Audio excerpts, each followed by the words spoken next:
Hi guys, panibagong vlog na naman tayo ngayon. Ito, ipakita ko yung pag-install ko ng water lines. Ngayon guys, ito yung bawal babaklasin. Tapos itong kabilang sideline din. Kasi ibabaon yung water lines. So itong dito, sa kabilang gilid, hindi na yan siya babaklasin. Flooring lang, tapos itong kabilang gilid. Let's go! Gamitin natin guys, Neltex na PVC pipe solvent. Ayan. Gagamit tayo ng T na 1/2 plain. Tapos gagamit din tayo ng elbow, 1/2 din siya, plain. Tapos may coupling tayo na 1/2. Tapos gagamit din tayo ng elbow na may thread yung kabila. Ayan siya guys, may thread.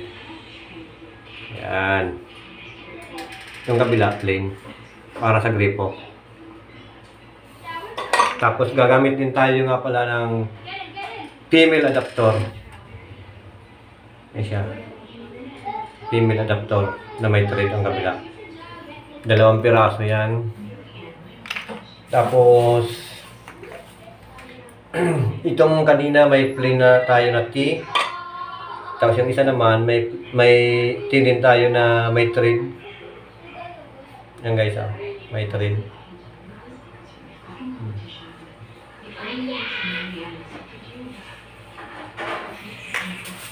Tapos yan na, kasi dito ito para sa shower.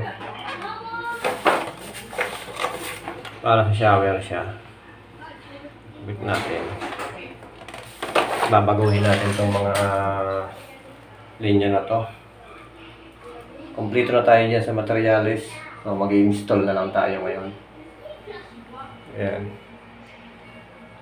Itong wall na to,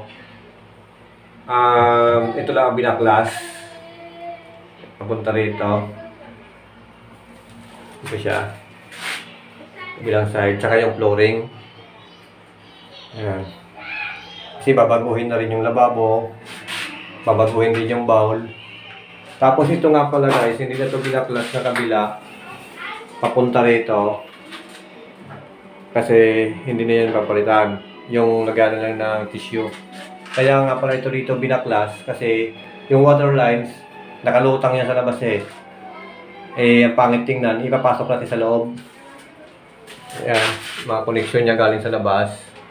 Papasok natin yan dito, babaon natin siya para malinis tingnan, nakatago. Ito yung dating linya na sa shower. Bubuhayin ko na lang to pababa. Tapos dito maglalagay tayo ng T na may thread para sa BD at sa flush. Tapos pagdating dito, isang elbow na may thread uli para na naman sa lababo. Yan. Ito na yung mga ginawa. Ito yung para sa lababo. Ito para sa BD. Ang layo na. Dito yung CR. Ito para naman sa flush. Dapat pinagsama na siya dito. Yung dual. Isa sa flush. Yung isa naman para sa BD. Hindi na dapat yan dito nilagay.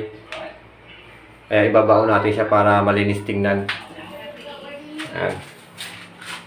Okay guys, mag-i-install muna ako. Ayan guys, mag-i-install tayo.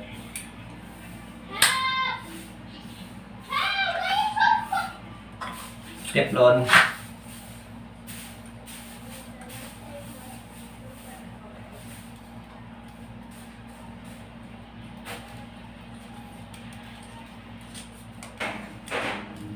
Maganda yung ano niya.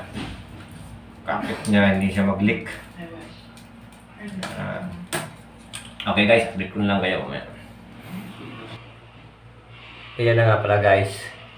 Ito yung para sa lababo. Ayan. Ito ang ikakabit dyan. Ito. Para sa lababo. Kasi guys. Tapos, ito naman ang para sa bidet at sa flush ang bowl. Ito naman ikakabit dyan.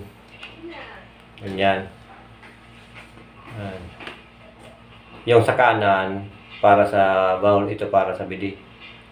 O pwede naman ipataas ng ganyan pagkabit kahit saan ang forma. Tapos yan, ibabaon natin siya bukas. Tapos ito yung para sa gripo. Okay, ito tatanggalin ko ito bukas. Ito naman sa shower.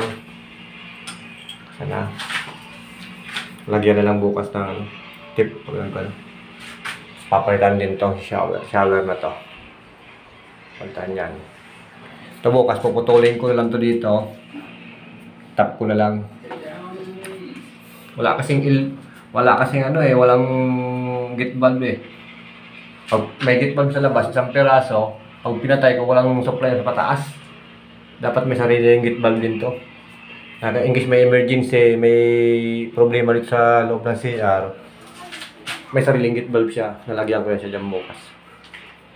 Kaya dahil nga siya sa bintana na CR.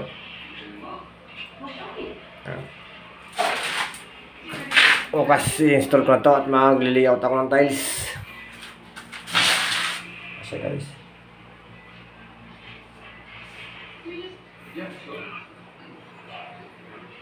Okay, update na lang ulit ako.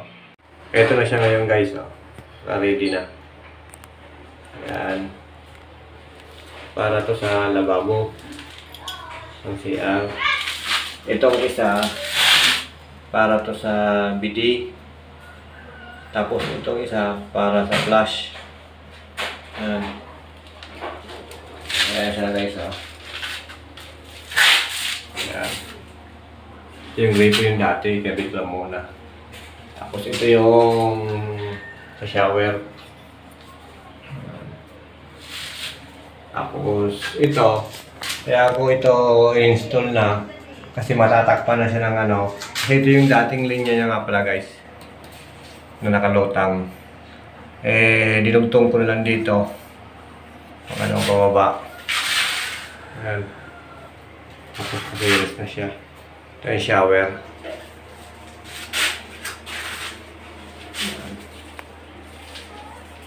Ayan yung shower.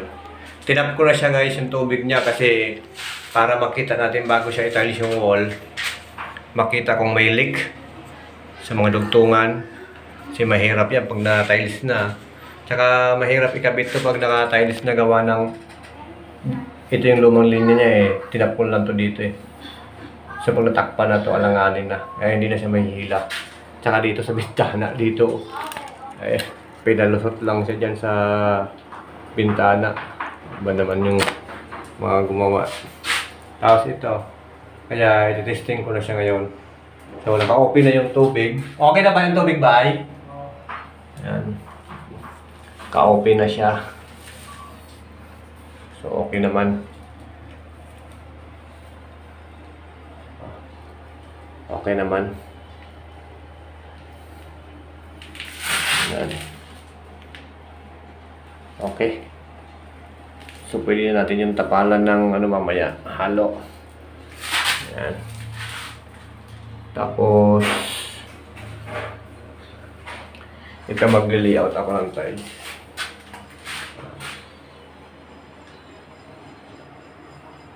Okay. Trabaho muna.